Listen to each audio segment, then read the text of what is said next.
शीरी मिजारी को फौरी रिहा किया जाए। वज़ीर आला पंजाब का हुक्म। किसी भी खातून की गिरफ्तारी मौशरती इक़दार के मुनाफी।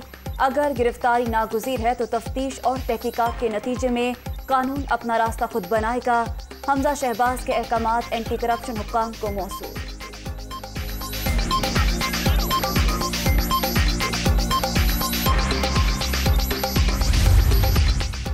शीरी मिजारी की गिरफ्तारी के खिलाफ अदालत से रुजू। पीटीआई रहनुमा को रात 11:30 बजे पेश किया जाए।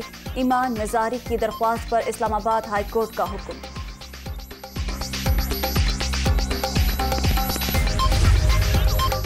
और लाहौर में वज़ीर आज़म शहबाज शरीफ और साबिक सदर आसिफ जरदारी की मुलाकात।